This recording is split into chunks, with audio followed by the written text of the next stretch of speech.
In a bit more perspective, let's go to Timothy Hagle. He's a political science professor at the University of Iowa, also the author of Riding the Caucus Rollercoaster.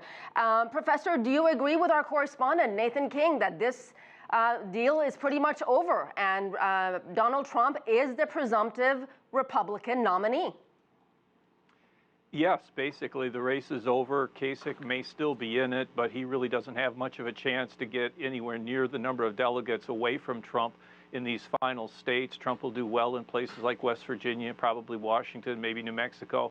And then, of course, California will be the big one. So it'll still take a couple of weeks before Trump gets the necessary 1,237 delegates, but there's nothing really to stop him from doing so at this point.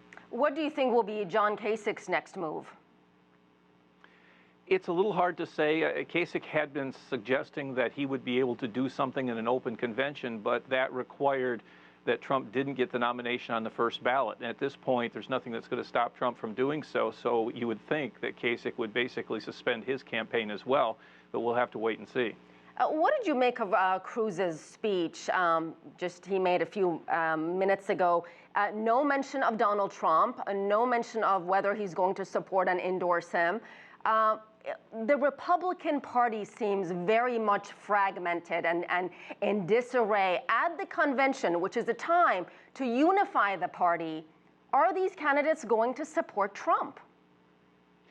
Well, at least as far as Cruz's speeches today is concerned, it would have been very difficult for him to say nice things about Donald Trump tonight after what he said even earlier today in terms of his last-ditch effort to try to woo some voters to his side.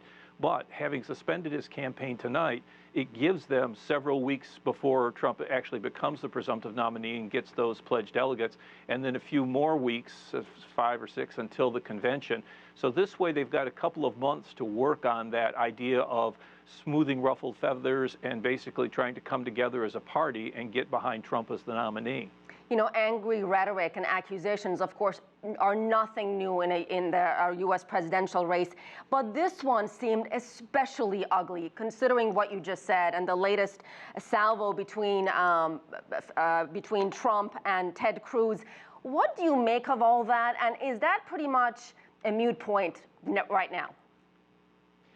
It's not entirely a moot point simply because there are a number of people who are very concerned about Donald Trump as being the nominee, in part because of what it'll do to the rest of the party, the Senate and House races and state legislative races, and also just in general what it'll do to the party going forward. On the other hand, this race, it had its very personal moments. The rhetoric got somewhat heated, but maybe that's more than what we've seen in the modern era, or at least in the last several cycles.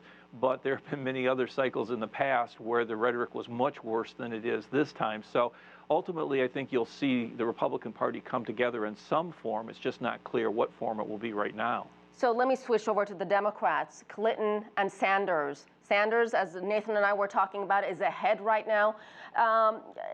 So in Indiana, so what do you make of that? And do you see Clinton and Sanders actually working together, maybe even as Clinton's running mate?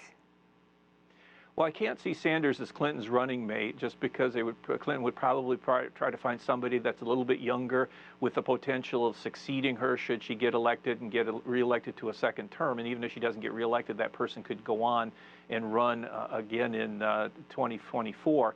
But I think what you'll see is that by staying in the race, if Sanders does, and especially he will if he wins Indiana, that it gives him a certain amount of power over certain things that will happen at the Democratic convention, the rules and the platform and things of that nature. And it gives a certain voice to those who have supported him.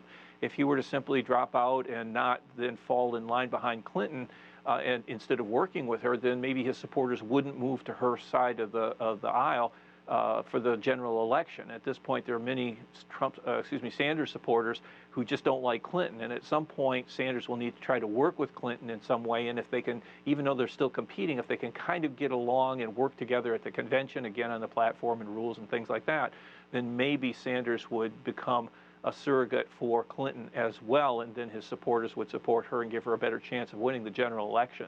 Professor, a number of races are still left. You mentioned California. Do these races even make a difference at this point? Well, they do to a certain extent, but once Cruz is out and he was Trump's main competition, Kasich is not really going to do well. There were a couple of states, Oregon and New Mexico, where he might have done well, and maybe he could still win. And in fact, even Ted Cruz might win a state or two. He's certainly on the ballot at this point in some of the states that are coming right up, although if he's not putting any resources in.